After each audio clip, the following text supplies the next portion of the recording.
Far too often, LGBTQ plus business owners believe they have to choose between authenticity and being successful. Through these real-life stories, LGBTQ plus listeners aspiring for success can gain valuable insights to navigate their path to being both queer and successful.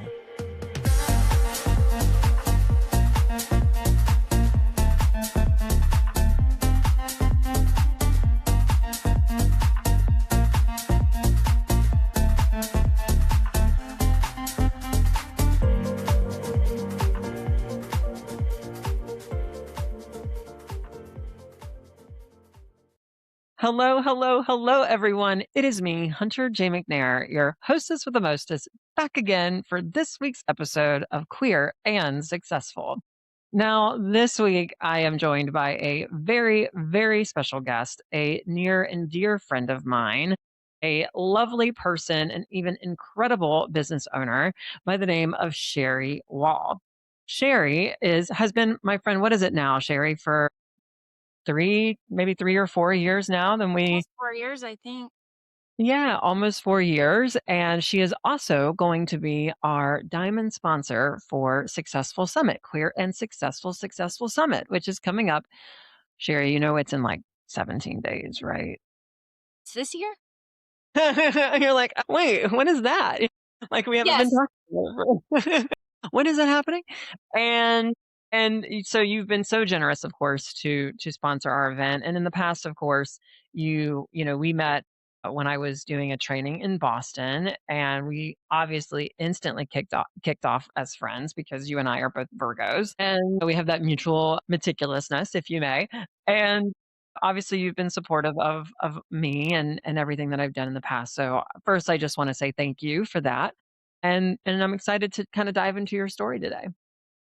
Thank you, Hunter. You're not a hard person to support or love. Like, I will never forget getting off the elevator in the Boston Metro Keller Williams office, and you were standing there with your heart pin, and I hadn't met you yet, so I didn't know really who you were, and you just from the get-go were just such a joy have always been a joy to be around. And you can't exist without, I feel like, lifting up people's spirits in a room just by talking. And I'm not just saying that, really. So I'm honored to be here, really.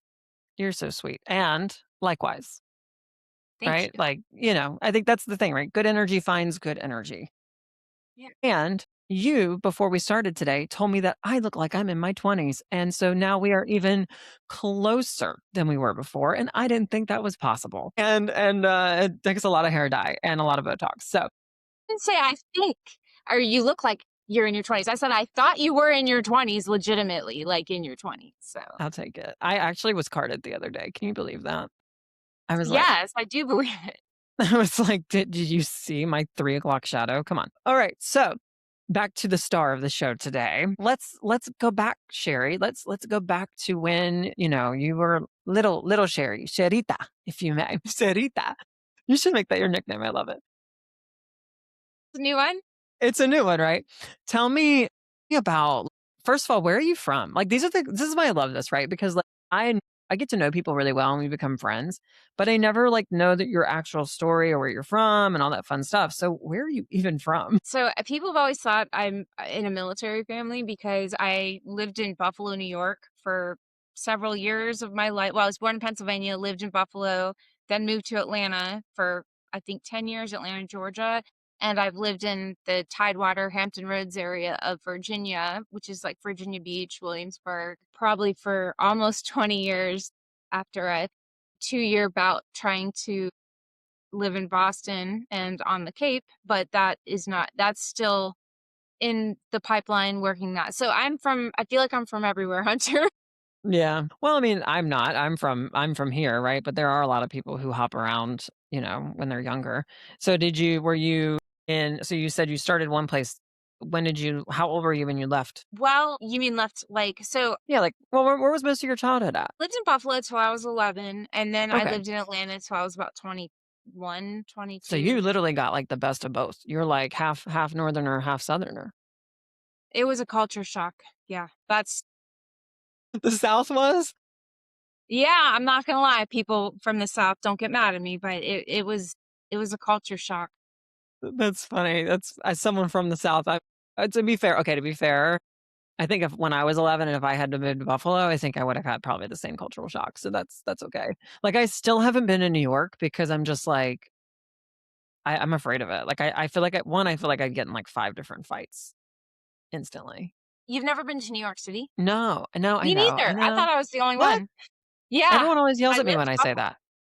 Yeah. So you're growing up in Buffalo, and when you were a kid, what did you think you wanted to be when you grew up? I think the first thing I ever wanted to be was a police officer. Okay. I just thought, I was that kid that always was like, police car. Like I thought police cars were really cool. And then I went from that to, I wanted to be an anesthesiologist specifically, which my parents were like, really? That's random. But I just, I was like, but that helps people not feel pain when they're Mm. in the hospital. But yeah, those are probably the first two things I know, right? Police officer. Listen, I've heard some crazy answers to that one. So I actually wanted to be a teacher myself, which is kind of funny, is what I wanted to do, which is kind of what I do. Yeah, I was gonna say you are. Yeah, my daughter Yeah. wants to be a YouTuber. Oh my gosh, my nephew does too. How old is your daughter again? 11. Okay, my nephew's 9. So yeah, they're on and he'll be 10 this year. Wait, I'm doing bad math again. No, he'll be 9 this year. Just kidding. But he wants to be a YouTuber too. It's all the craze. Mhm. So you're growing up, you wanna be these things, and you get to the point in high school where it's time to graduate and become an adult. What did you do after high school? So like everyone else that graduates high school, I knew everything and I didn't need to go to college because I already knew everything. And I was rich because I was a bartender at Joe's Crab Shack and I felt like I made mad dollars. And I was like, this is the life, man. I get to hang out with my friends. I get to, make drinks and, just I didn't really have a lot of lofty ambitions.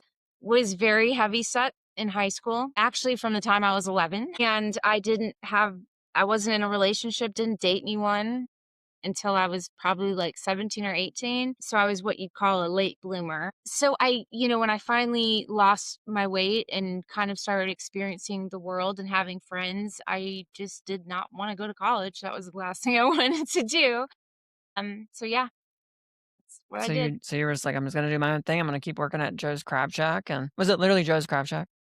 Yes, it was the Joe's Crab Shack in Kennesaw, Georgia, then Alpharetta, Georgia. Then I worked at the one in Waterside, Norfolk, which doesn't exist anymore. It's sad. I think most of them have closed down at this point, but I loved it because of the tie-dye shirts, my affinity Mhm. for Oh, you love tie-dye. tie-dye. Yes, that's where it came well, that's where it got started. Like, I know Shout out that's like Joe's said Crab no Shack. one ever liked Joe's Crab Shack, but Yeah, come on. Shout out I Joe's Crab Shack. You not sponsored, but could be. not sponsored yet. Could be though. If only if they send tie-dye merch. So obviously, you alluded to being bullied as a kid, not really fitting in, kind of having, this kind of outsider kind of feeling in your spaces growing up. And that obviously led to you not going to college and kind of doing your own thing. And I'm sure, like many, that kind of feeling of like, okay, I'm an adult and I want to do adult things, right? I want to go live my life. However, I know that soon after you started to face being unhoused when you were around 22, right?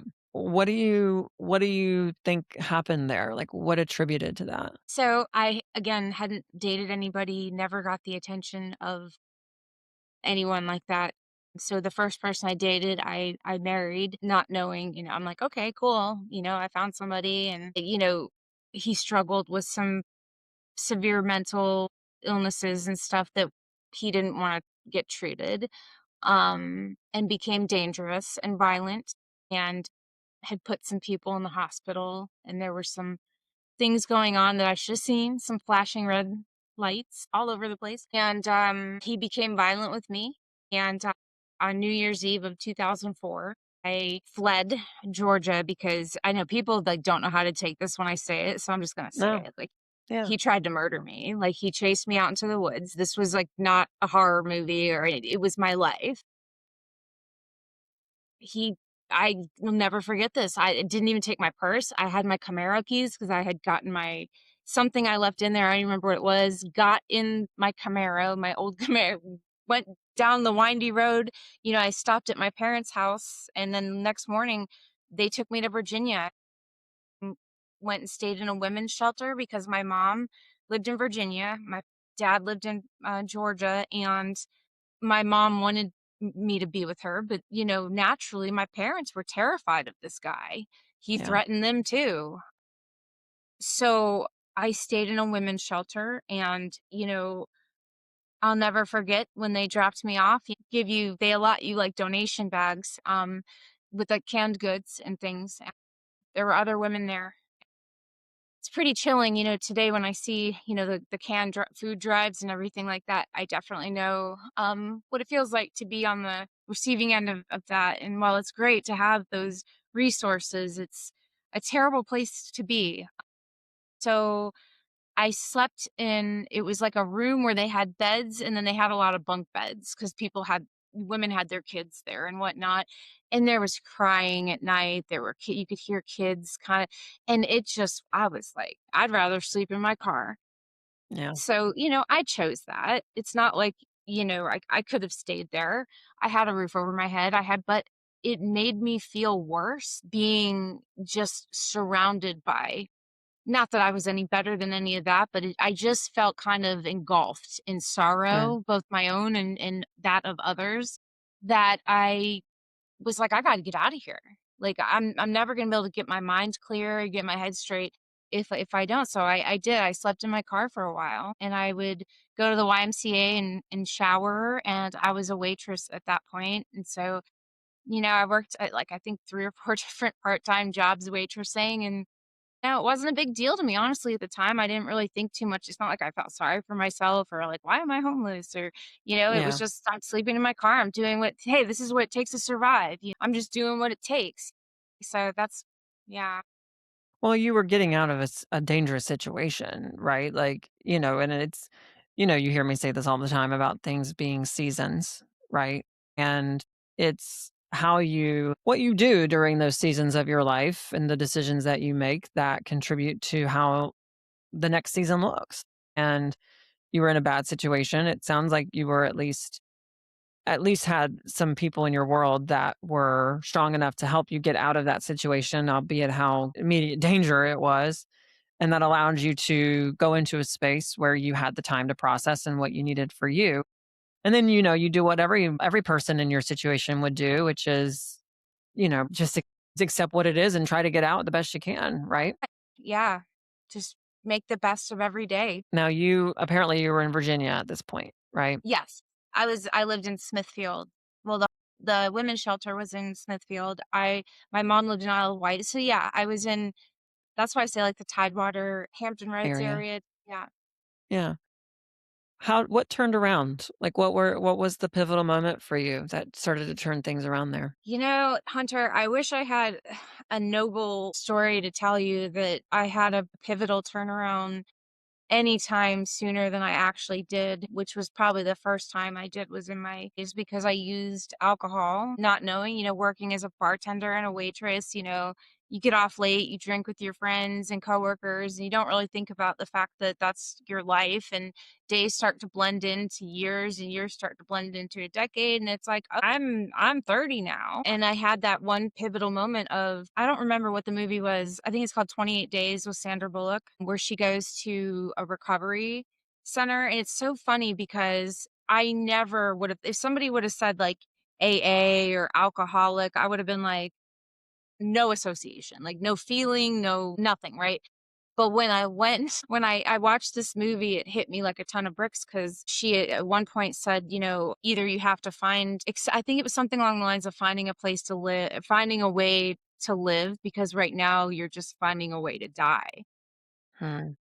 And when I realized that I was sick, and I'm like, why am I like feeling antsy and I can't not have a drink? It's so weird how it happened, and I'm sure it's like that for so many people where you don't plan on that. You don't plan on it being like, wait a minute, when's the last time I didn't have a drink? So, that was probably my first big wake up was, I think I was 30, but then that other big pivotal turnaround, and now I'll be celebrating almost 10 years of sobriety because there was a couple hiccups there in between this year. But it really wasn't my pivotal moment really wasn't until I bought my first house in Mm. 2018, and I was able to get qualified to buy a house.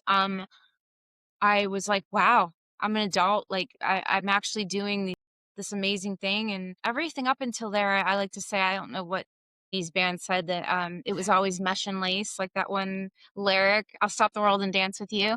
I always, for some reason, wanna say it was always mesh and lace because, all the years ran together and nothing really stood out to me. Well, I think, I think we sometimes obviously, like, I asked the question of, like, what was the pivotal moment for you? And I think that we overcomplicate that because ultimately there is nothing that just fixes things overnight, right? Like, there are things that happen over time and slowly things get better and slowly things start to turn around until you kind of realize exactly what it was that you needed the entire time, right? And for you it was kind of fine, it sounds like it was kind of finding your sobriety and finding that sobriety and then taking starting to take ownership of your life again and getting into the idea of having a home and having equity and building your net worth and growing in a way that you probably had never thought you could before, but it did take years of you becoming just better to accomplish that. So I commend you for that because there's a lot of people who face homelessness and being unhoused and go through the exact same situations that you have, some of my family included, and they don't come out of it. And it's those decisions to wake up every day and start to shift that narrative that shows just how cool you are, if no one's told you that before. Like, it's hard work, not everyone is gifted to do that.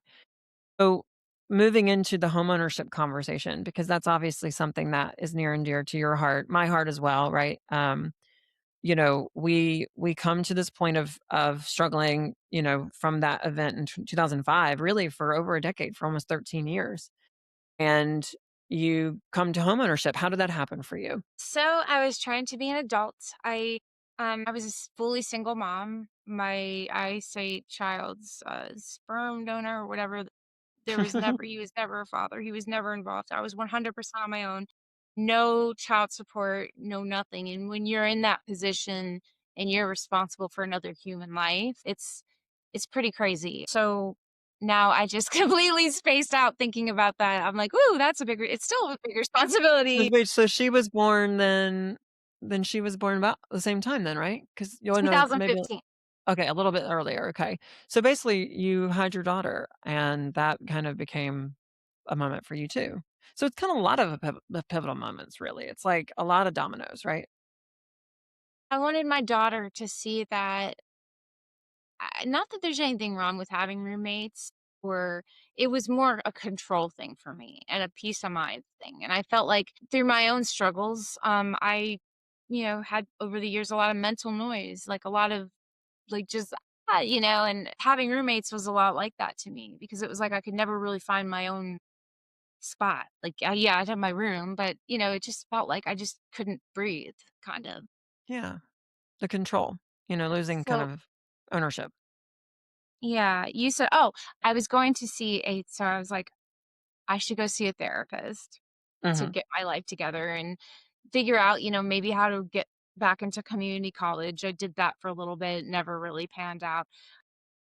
And, my therapist said you should write down your goals for the next 5 years. I want at least 10 goals or five goals. I don't remember. It was like, give me a list of goals. She gave me a number. And I got home, and, that is not as easy as you think it is, because anybody could put, like, I want to make a lot of money or I want to get my bachelor's degree. But then it's like, okay, what else do I need? I guess be healthy. Like, you think of all these, like, and then you're like, is that cliche? So Yeah. I put home ownership because I'm like, I guess that, should be on the list. And that was the one that she was like, "So what are you gonna do for this? This is something you should do for your daughter. It should be closer to the top of the list." And I was like, "Well, I don't have a 7, 800, 900 credit score, and I don't have tens of thousands of dollars. So how am I gonna do that? Well, I have to go back to school and probably get a different job." And she said, you know, "You don't have a balanced work schedule. I'm expanding my practice." It was an all-female holistic, behavioral health practice. actually, and I'd been seeing her for about 6 months at this point, she offered me a job, and I left, 16 years, almost 17 years of being in the restaurant industry, um, to go do medical billing and coding for a behavioral health facility. That was, when I was able to, and I qualified for my house as a restaurant manager on a fixed income of $32,500 a year working at Colonial Williamsburg. Wow.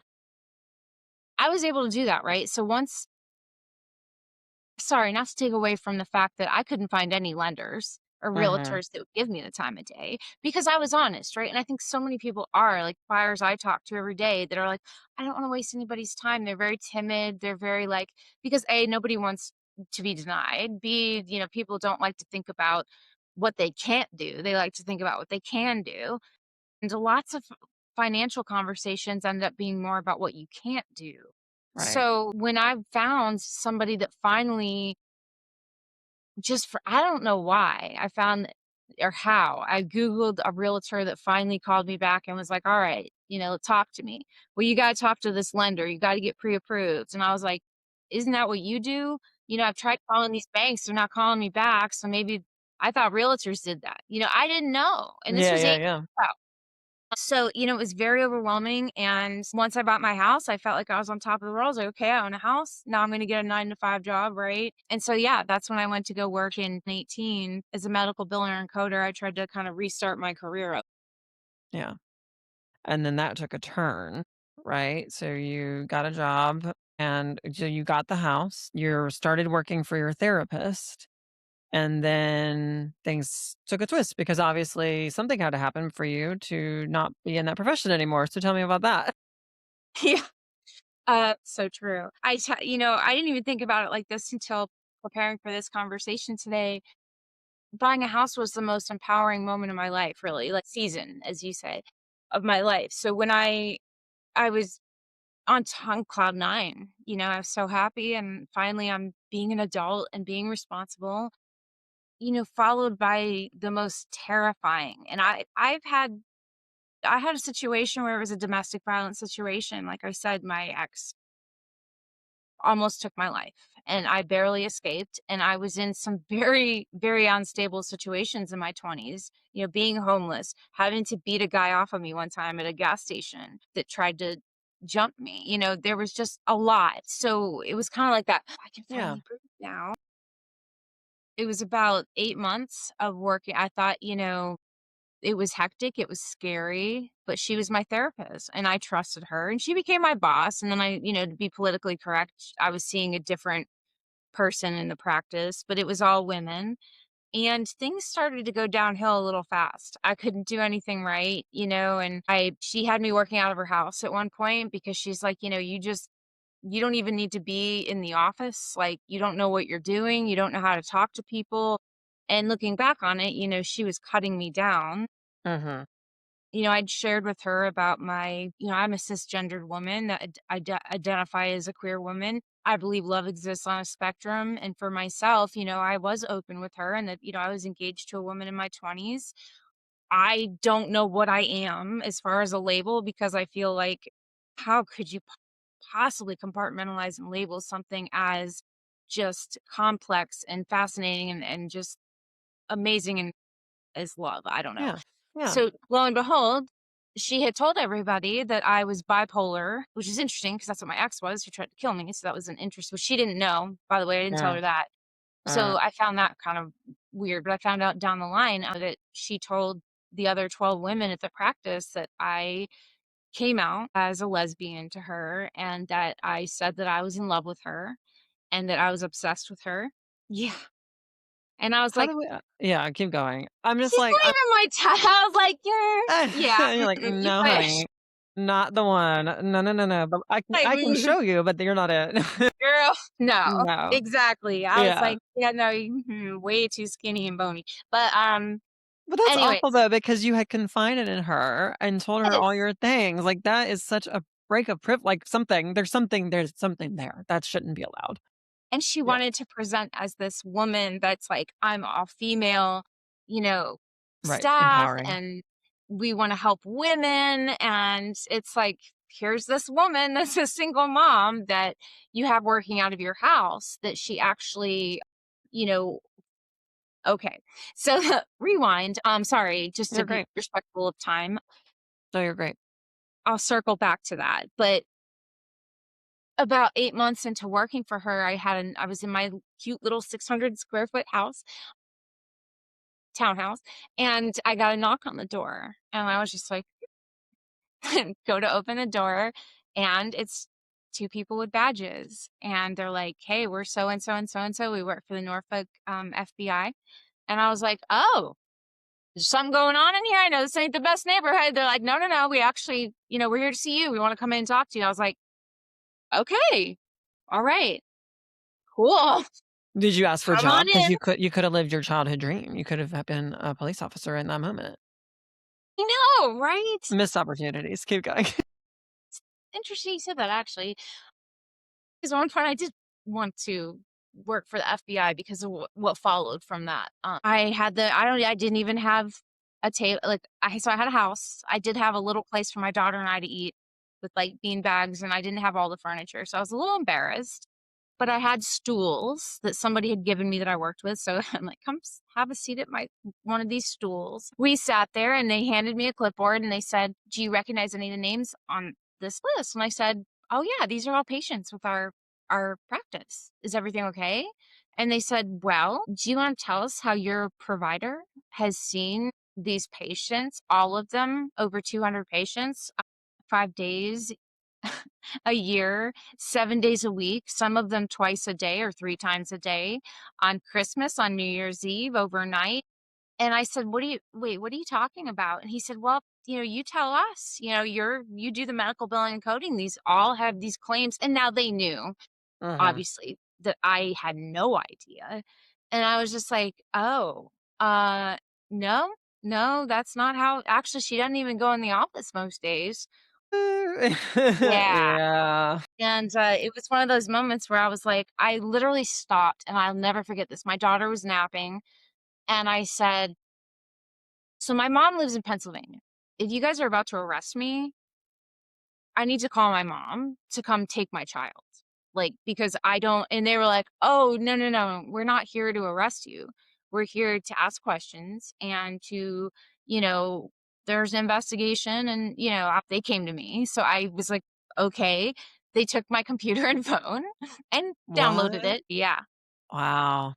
And, they ended up opening an investigation. And So what was she doing? She was faking I mean, I don't know how much you can say, but I mean, it's done now, but I mean, was she was she falsifying? Exactly.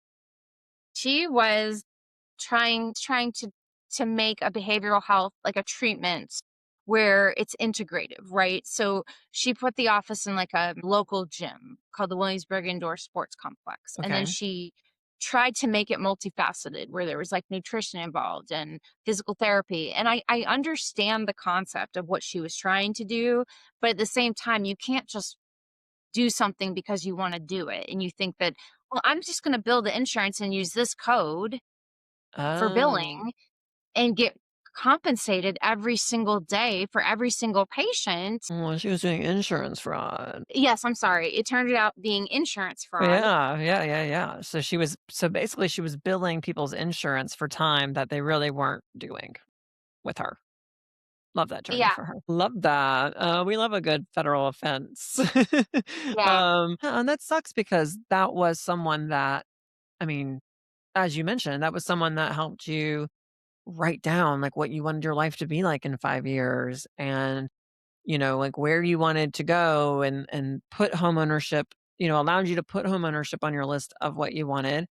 And then soon after, right, quickly becomes this person who starts creating a toxic work environment for you and then get your phone stolen, that's the end for me. Like, don't get my It's, phone taken from the FBI. Like, that is not the game I'm no, playing. they gave it back. Oh, they gave it back. Okay, well, then maybe a little forgiven. But that is so rude. It's so great. That's wild. So, obviously, you no longer could work there. Well, it's not that. So they said, there's this investigation. we Yeah. feel pretty strong. They made me sign like a test to be you keeping it confidential. And I said, what do you want me to do? Like, I don't want to be involved in this anymore. And they said, we can't tell you to change, but we're not going to tell you you should stay. Like, basically, they didn't want to go there. Yeah, They yeah, were yeah. staying in their lane. And I said, okay. So I called the guy, or actually, that helped me get the mortgage. And I noticed on Facebook he posted for a production assistant making minimum wage. And I was like, wow, okay, we're really going to start over again. And I did that for what I thought was going to be a brief period till I could go back into medical billing and coding, because I liked medical billing and coding for the most part. I mean, it seemed like something I could do remotely and take care of my daughter. And it just, life doesn't, yeah. I, Yeah. so COVID happened and the trial got drug out, and she finally got sentenced. I think it was in 2022, in October of 2022. Seeing those women there that, they were in tears, and they said I was there to at the sentencing hearing, basically like to give my story to the judge. Yeah. And the women came just because they knew they felt they said, "We're so sorry." And that's when I found out that she told everybody that I was a disgusting lesbian that was obsessed with her. And that's the craziest part, because when I did come in to drop off the CMS forms or the billing forms, or to nobody would make eye contact with me. So Mm. they weren't really like outwardly rude to me, Yeah. but they went out of their way to kind of act like I didn't exist, which Yeah. was most of my childhood for friends, and didn't have a lot of friends, was overweight. So it was kind of like, I don't know, just not a great feeling. So it was pretty crazy to find out that somebody had stolen. I'm like, this is insane. Like, what are the chances she steals my identity and does this? And she got sentenced to quite some time in federal prison. And she did not serve all that time. She served about a year and a half. And then she was released on compassionate release because she got cancer in jail. Oh, wow. Okay. And then she died. Plot So twist. Plot twist. Comment. honestly, I was angry that when she first died, I was upset because I'm like, I Yeah. wanted her to serve her time for what she Yeah. did. Yeah. But Because it's obviously I kind didn't of like want an her to die, unfair. but Yeah, it's kinda like yeah, it sweet. was Yeah, I get that, I get that. So, very bad. but what you're saying though is that whole incident kind of I mean, in a weird way, she led you to homeownership in a weird way, in a I would say a manipulative way, but we'll say in a good way. Yeah, very manipulative. And then you land into it and you realize, "Hey, like, this is a safe space for me." And then you realize, like, "Oh, this is something that you could be passionate about." Like, you obviously start working, you go back, you reset the clock and you start doing a minimum wage job again, but working for a loan officer, I imagine. When did we say, "Okay, yes, we're gonna now, like, sell or, help obviously help other people get qualified and stuff like that?" For him, or I worked for doing that starting at minimum wage and then through COVID and whatnot. So it was for a few years. I moved up in the ranks and became a senior loan off or well, I'm sorry, a loan officer assistant, senior loan officer assistant, and then a processor, because during COVID and around that time, mortgage companies were just grappling to keep up. So they're like, yeah, you want to do this? You can learn how to do this. You want and, ultimately was leaning into underwriting. I was doing a little bit of junior level underwriting with a program that uses not AI like ChatGPT AI, but like I'm not sure it's called Yeah, Candor. It's absolutely amazing. But it gave me the opportunity to learn about underwriting, automated underwriting, not like in the sense of DULP upfront automated underwriting, but actual underwriting, like full underwriting. So I was wanting to lean into that, but then the rates started to go up after mm, COVID, and mortgage companies were going out of business, and, loan officers were, being like, I'm not going to do this anymore, because it went from being this amazing rate environment to, rates, I think at that point were like 5.25. And people were like, oh my yeah, God, it's yeah. terrible. Well, I made up 2%. Yeah, I was from, like, sub 3, Yeah. then it went up almost to 6, yeah. So they cut my hours at the mortgage company. I couldn't keep up. I just, went back to survival mode as a single mom. Man, this sucks, man. Like, now I'm working. I'll never forget. Like, it was like Halloween. It was almost Halloween. I was trying to take my daughter to the pumpkin patch, working 20 hours a week. I'm like, man, why are these pumpkins like $40. Like, I was angry, like, "Why?" It's like, I can't catch a break. They're still $40, but they're still I know, really it expensive. was ridiculous. It was like $40 to go to a pumpkin patch and pick out a pumpkin, and I'm like, "I make $25 an hour times 20 hours a week plus rent and I'm sorry, mortgage and this and that." So, ultimately, I started to feel a little resentment, towards the industry also because I felt once again disempowered, and I had noticed, not that specific loan officer, but other loan officers I worked for and with, because I assisted several top producing loan officers, really had an affinity for people with 800 credit scores and lots of money. And Uh-huh. that's great. But then when I started noticing people like myself that couldn't get calls back, or I heard certain comments made about them, or, it just really started to disgust me where I was like resenting loan off. I was kind of like, man, loan officers are, excuse my French, they're assholes. They really are. Uh-huh. Not all of them, but the ones that I was just like, I no, I don't want to Yeah. do. So I wanted to go work for capital markets and secondary in the lock desk and be away from loan officers. And I'm like, I can't do this anymore. Like at one point, I was told a monkey could do your job when I was a Uh, processor. I'm like, you think a monkey could do my job because I do everything in this branch, and so you don't have to do anything. So therefore, you think there's nothing to be done. And I do it 20 hours a week. Um, mhm, so another mortgage company had been trying to recruit me for about a year, and I went and worked for them. That lasted 3 weeks, mhm. Dang, they were and trying to recruit you for a whole year, and then it only lasted 3 weeks. That's wild. it was insane. I had several conversations with them, and I think that it just wasn't a good fit. Yeah. Obviously, So, like, here's the thing, like, you actually saw, like, because like, obviously, I sell houses, so, we hear about that being a thing. Like, we hear about people, there's statistics out there, right? About people talking to loan officers and, you know, getting ignored or, certain demographics being X% more likely to be denied or X% more likely to only, shop once and then the first denial they stop and things like that. And you hear about it, but because you were on that side of it, because of that unique position that you were in, you actually saw it firsthand. Not even 5 years ago, basically, less than 5 years ago. So you kind of had this thing of like, so you're telling me is you had this kind of epiphany of like, screw these people, I'm going to change that narrative.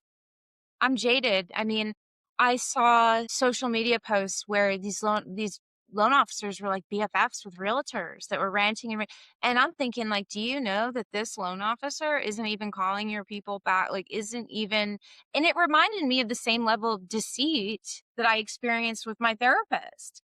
I was Uh, just like, so you're one thing to one person to get something.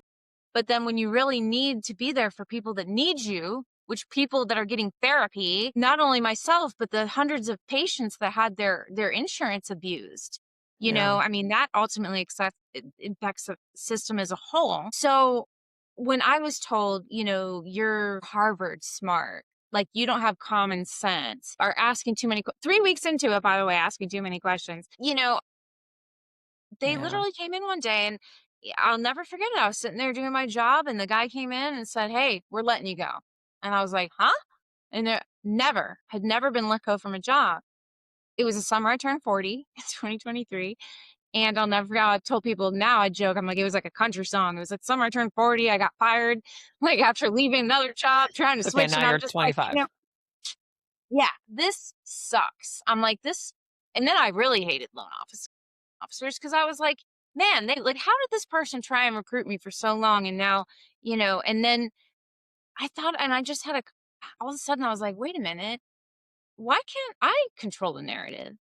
I don't have to go into secondary and underwriting and all this. Like, I can come out into the front lines and do all like to all the loan officers that don't deserve to be in the field, you know, which there are, by the way, a lot of amazing loan officers. I I just mean, not as good as you, but keep going. thank you. I care a lot. Yeah, So, I found that when I led with, "Hey, I've been through a bankruptcy." I don't obviously tell my clients I don't lead with, "I've been homeless," or yeah. my credit was 500 if you added all 3 together, maybe 7 years ago. But just coming from a place of, hey, let me tell you a little bit about myself. This is what I used to do. This is the line of work I came from. I noticed that there was this gap in afford accessibility and, I guess, I don't know, like helping marginalized communities like Yeah. LGBTQ, Black, Hispanic. I'll even go as far to say military. Not that they're marginalized, but because they're heavily preyed on by lenders, like with the VA loan, just people that I'm just like, why can't people catch a break? Like, nobody can catch a break, and I'm hearing these things that are said about, people in my community, our community, and then, people, if you call with an accent and the loan officer's like, "Oh, yeah, I'll call him." It's just like, really? Well, and it's funny you say that. Well, not funny, but it's interesting you say that True. because I mean, you know that it exists. I mean, in the real estate world, I mean, you know that there's a realtor out there who gets a phone call and immediately like doesn't want to work with a person or doesn't want to do, whatever because they make all these assumptions. And it's I mean, so you and I have similarities in the wanting to make sure that you can be the person that, you might have needed, right? Or like that you would want to have to represent your interests or to help you through a process because too often like I mean there's the stats on queer people and, even loans tend to arise in like LGBTQ plus people are more likely to pay more in lender fees. LGBTQ plus people are more likely to be denied and stop. LGBTQ plus people are more likely to only shop once, right? And it's just from little things like not wanting to come out again, like how difficult it is to have to like call a random 1-800 number. And this is just as an example for even for me, I get misgendered on the phone all the time. So it's like, okay, I've got to call up and I've got to like explain like my husband and like, okay, a married woman and a married man. No, no, no. It's like, and that's the thing that you have your own experiences and we have our own experiences that allow us to put ourselves in people's shoes that a lot of privileged people don't have, right? Or a lot of privileged people, and I say privileged in a broad way, right? They've been able to kind of turn their eye to it because they've never experienced it themselves. Well, here's a shocker. Have you ever heard of the term elite capture? Elite capture? Mhm. No, but is it okay? Tell me what it is. Well, I can't really give you like a huge textbook version of what it is Okay. without applying the reason why I'm bringing it up. Okay. Is that the reason why these people in our community and other marginalized communities, sometimes it's because that phrase, "It be your own people," Mm, because they've been deceived by a mhm, lender or professional to think, "Okay, so I'm a safe space lender. I love gay people," right? And I've heard mhm, people in our community say, "Well, I found out my lenders actually supports this, and I can't believe huh, it." And I don't mhm. realtors can't blame themselves for being deceived, right? But when you have entities that prey on these rich entities like banks, I'm just gonna say it. I Yeah, hope I I don't mean, I'll get in trouble for this, it's but fine. What's a license or two? yeah, right? No, not the company I work for is actually amazing. I work for Yeah, ALCOVO yeah. Mortgage, based in Virginia, licensed in 26 states. But I have found that in some of these mortgage companies, they prey on these marginalized communities, even, on their website. Like, we donate this much back but it's like, okay, great. I'm glad you helped somebody, one person that has a disability in Memphis. But what about all these people in your community that need help with those fees? And what about all these like everyday people? Why do I have to be picked like the Hunger Games from Mm, a whole group of people to get a little help, right? But then to yeah. go on somebody's website and say, look, we're good. We're good So people. do We you feel know like you're. it's a, like do you feel like it's like a political or not political, but like a, what's the word? I mean, yes, political, but there's a word for it where it's like activism, but it's like, gosh, I can't remember the term now. It escaped my tongue. Where you're like doing something just for the show, but like the policies and everything else don't actually support what you're saying you're doing, right? So they're like Yeah, I they're know. I don't. showcasing this thing, like rainbow washing in a way. It's like, yeah, I support that, and then they turn around and they deny X percent of people, and they don't actually like support blah Yes. blah blah. So it's performative ultimately. Well, and then to practice predatory lending ways of lending. I don't know how to say it. Like Yeah. on the same populace that you are trying to help or purporting to help. well, now we're just back to the root of the problem with what our community is going through everywhere we go. And so it's kind of like to say, hey, we can help you, poor people, peasants, or Mhm. whomever. But actually, statistically, now this company has had, 18 lawsuits in the last X amount of years for discriminatory lending practices. It's real. Yes, I've seen it. And it makes me so angry that I gotta say, I've not been a well-liked person internally at most mortgage companies I've worked at because I called them bitches out. I And know, like, I know.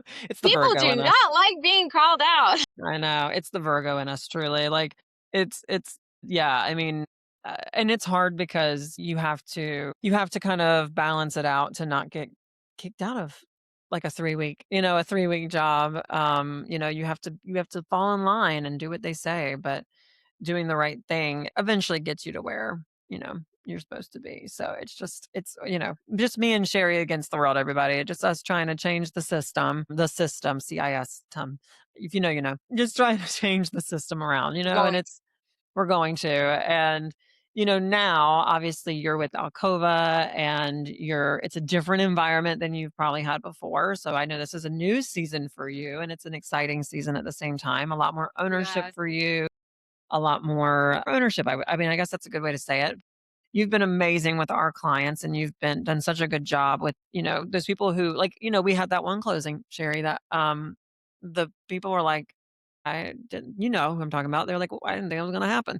We were at the closing table and they were like, I don't know if it's gonna happen. And it's like, those are my you're, favorite. and it's like, I'm like, no, y'all are good. Like, and it's when you have people who've never believed that they could finally find that hope. And I know that's something that you care a lot about, right? Like you care about people finding that hope again because you've experienced so much through your own, being without a home, your own not having a shelter, your own things that just happened in your life that put your credit score not great, or being discriminated against, or being made out like you're not as smart as you are. Like you've experienced all that. And so those experiences have allowed you to relate to people in a way that is infectious in the best way possible. Thank you. Yeah. I'm very grateful to be, believe it or not, after the short amount of time I have been a loan officer, I'm now a division manager with my company, and they're actually supporting me. I was laughed at by my last company for this, for establishing a nonprofit subsidiary division. I've incorporated the name of it. It's Boston Atlantic Mortgage, and it's to bridge the gap between affordable housing and financial literacy, to really broaden our reach into the community to help real people and put our money where our mouth is. Because I found out at working at other mortgage companies, there's a lot of fluff. There's 18 middlemen in there that are making money. Then the loan officer's making more money based on the rate. And then this is happening. And I'm like, no, no, no. I'm just going to go. Can you believe it? They've actually put me in charge of, like, I report directly to the owners of a mortgage company, of a large mortgage Wow. company that believe in what I believe in, which is empowering people through homeownership. Yeah. And the fact that I found, a company that has a similar narrative that, can see the same vision I can see, where the last company, when I pitched it, sent me a GIF or meme or whatever it's called of a sparkly piggy bank saying, oh, that's cute. Sherry wants her own mortgage company. You know, not everybody's going to take, actually, most people in life are not going to take you serious. And what sucks is if Yeah. you listen to those people, don't give them Yeah. your power. I mean, Yeah, me, I'm the type of person where I'm like, just keep talking about me. I love it. No press is bad press, right? It's like, no, yeah, I mean, the disruptors, the people who are doing things to make the world better, like you got to be a little bit easily hated to be loved. Like you're not going to lead a cause or lead things to the way that you want things to be without a fight in some form or fashion, without someone being upset because you're disrupting their norm. And it's for the greater good of everything. It's to make everyone's life just a little bit better and more enjoyable. So, I mean, sue me for doing that, or, for us for doing that, right? Power likes to retain power. And people like us who have kind of the clarity of that and are the strong enough ones to fight against that are a threat to them, but we're not going anywhere. But it's the gray area, Hunter, because Yeah. it's easy to say, I'm going to fight and pick a fight because I feel like this person's discriminating against my buyer. It's not even as easy as that because Yeah. there's good people out there. And true, what privilege and entitlement is not even understanding the tip of the iceberg, is me having to erupt and truly shake someone for them to be like, what is her problem? Because they have no idea what they don't know. You don't know what you don't know. Yeah. And if you are enabling an entitled behavior or elitist mentality or discriminatory practices without even knowing it, well, aren't we all just privileged and so entitled? And people are thinking, I'm not, I got a job when I was 16. That is not what it's about. That's not It what is that about means. Yeah. mental awareness Yeah. and the fact that I've had a couple, upsetting conversations where I've shook somebody that was a good person. They're not a bad person just because they just didn't know what they didn't know. And they Yeah. came back and said, Sheri, I thought about it. I never had even thought about it like that. But I call that unconscious apathy. Like, we talk a lot about unconscious bias and being, you have a bias against someone the moment you meet them. But I think that there's also an unconscious apathy that people have, and that is stemmed in privilege of just like not really thinking that they need to care. Apathy is a big word that means caring for all my public school listeners like myself. I learned that from my husband who went to grad school. And yeah, this unconscious apathy to be so privileged and be so in your bubble that you don't realize that there's a bigger issue. yes, It does take having those deeper conversations to get people out of that ignorance, comfortable conversation. uncomfortable conversations, yeah, to get people out of that kind of arrogance and ignorance, truly. So to kind of like wrap up the conversation, what are your hopes and dreams? Like, what's next from Miss Sheri Wall? Really just helping expand access to homeownership. I don't have any lofty goals to run a company or to, go up into the executive ranks because there's definitely amazing people that I work with that are great. I want to be on the front lines. I want to finish my degree program at Harvard. I'm working on a book. I finally finished the outline of it, the rough draft of it, and may or may not have a relatively large publisher that is interested in it. Love that. Uh, and is And that book there is about that experience. Wow. Is there one thing that you want to leave listeners with as we finish up? I think one thing I've resorted back to throughout my life, that's stuck with me has been an Anne Frank quote, which is, "Some of the best days of your life haven't even happened yet." And I think that there's days that are just so hard, so much harder than other days, and then days that you're like, "Wow, here I'm sitting with Hunter McNair on his You're podcast, like, silly. this is really amazing." Um big plans. I am looking forward to the Career and Successful Summit coming up in Asheville. Looking forward to seeing everybody and just perpetuating our strength and our narratives and helping expand homeownership within our community, but also, everyone Yeah. deserves, I think, I don't know. I think to feel that safety of having a space that's their own. Yeah. Everyone gets to be queer and successful. I love it. Thank you so much, so much for this conversation, Sherry. I was going to say this, Sherry, for This this conversation today. There's a lot of shows in that sentence. It's been lovely as always, and so thank you again for the conversation. Thank you.